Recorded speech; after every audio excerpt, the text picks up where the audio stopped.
This is video number 2 from Painting 1. So I have here a 9 by 12 inch canvas board, gessoed board that I want to make. This is going to be the board on which I'm going to paint my still life. So I'm going to paint my value scale down one edge of the canvas, either right or left. It doesn't make any difference. So that is going to be a built-in reference for me while I'm completing the painting that I will use as my sort of cheat sheet reference of what values I want to put where in the painting. So I'm going to take a ruler and I'm going to mark off 9 boxes 1 inch apart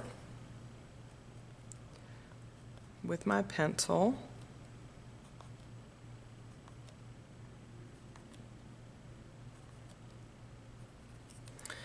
Then I'm going to slide it down just a little bit, and I'm going to do the same thing. I'm going to make the same little tick marks there so that I can make a nice, neat value strip.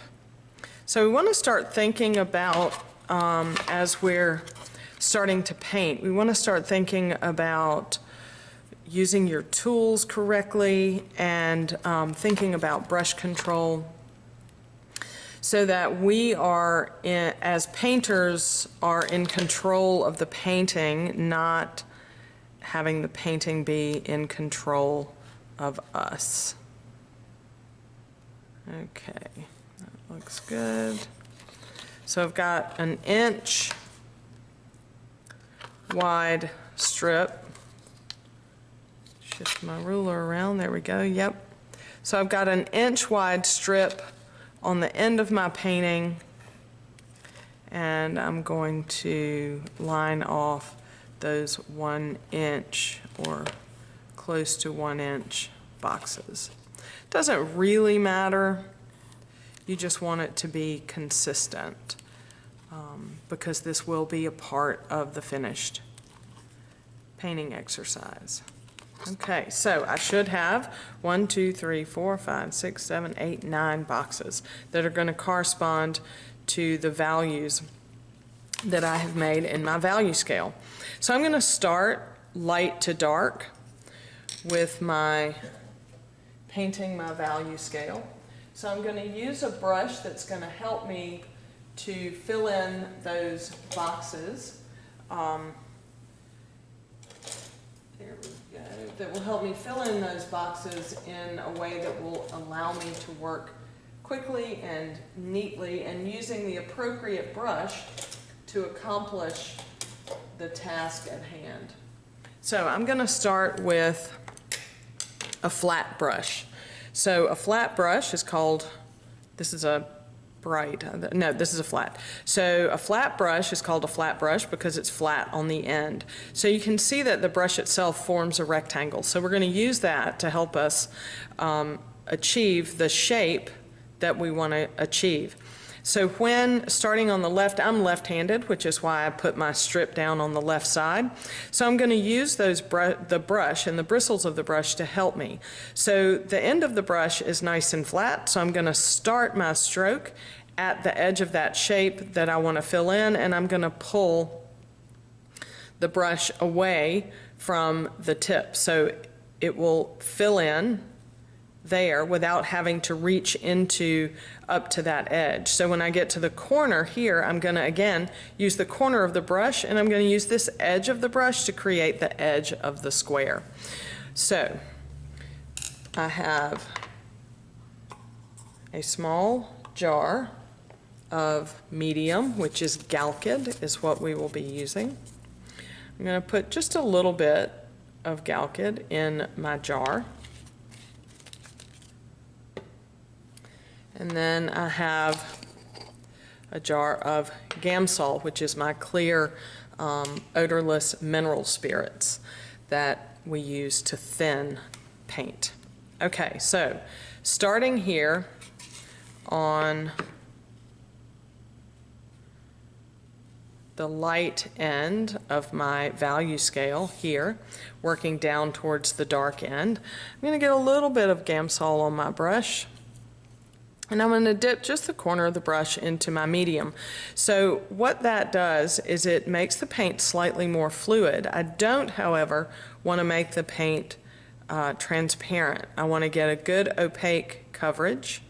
It's kind of tough to tell with white sometimes if you're painting on a white ground, but I want to make sure that I cover completely. I do not want the paint to be thinned with medium to the point that it makes a glaze or a transparent layer of paint. So I'm going to dip into that Gamsol, and I'm going to scrub the brush around on the palette a little bit, and then I'm going to wipe it to get most of that heavy paint out of the brush. Then I'm going to go back, get a little bit of the Gamsol, dip into my medium, and then I'm going to go to my second value.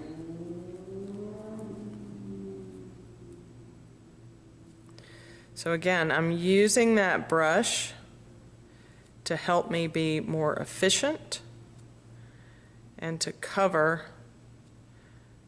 the area that I want to cover the easiest way. So I can see a little bit of difference between those two, which is good. I'm going to go back and clean this brush a little bit.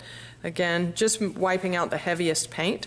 The reason I'm going light to dark is just like when we were mixing, if I had gone to the black first, I would have so much black paint in my brush that it would be necessary to go back and get a new brush.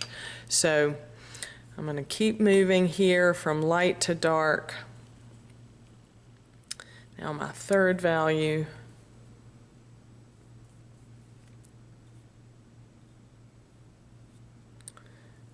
A little bit too much medium there.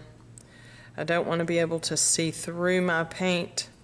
I want to have a nice, not super thick. I'm not going for what we call impasto paint, which is that thick, heavy cake icing kind of texture on your paint.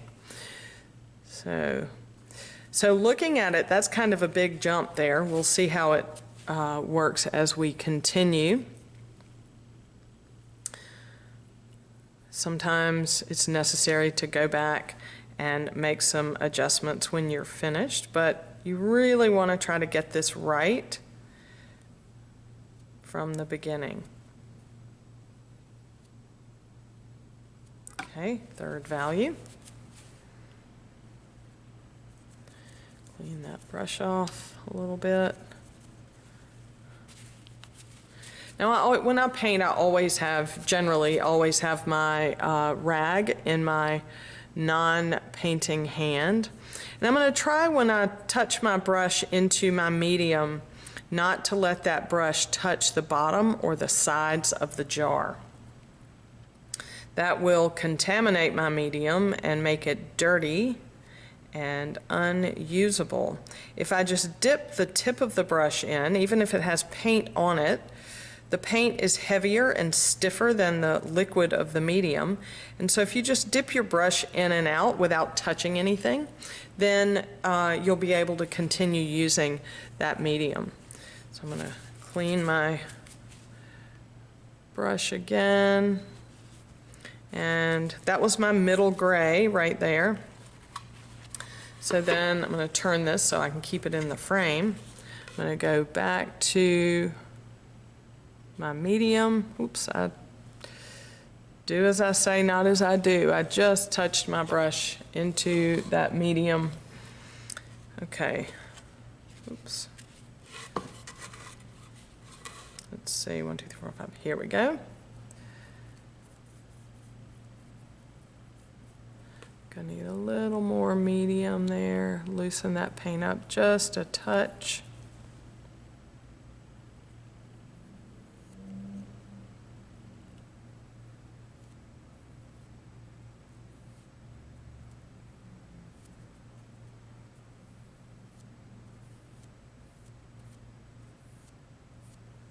Okay.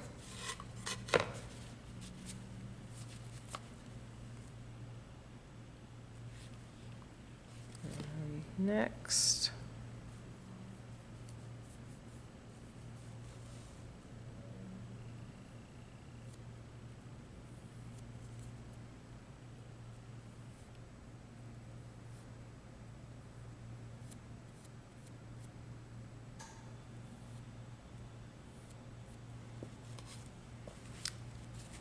And 2 more boxes to complete our value scale.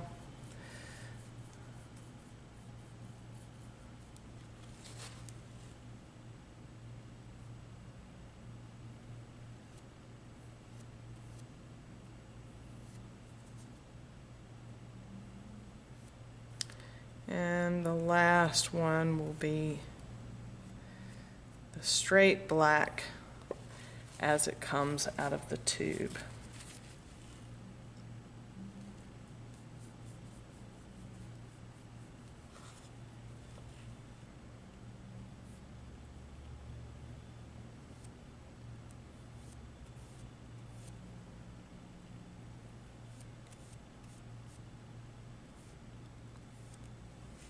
And there we have our value scale from white to black. I'll go this way, or black to white, whichever way you want to look at it. But I've got pretty even steps between each one. This one might be a little extreme. I could maybe lighten my middle gray just a touch to make that jump a little bit less obvious. I think would be the right way to adjust that. So I'm going to take a little bit of white paint and I'm going to bring my middle gray down. It's not a lot, not a big adjustment that needs to be made, but I could probably go just a smidgen lighter.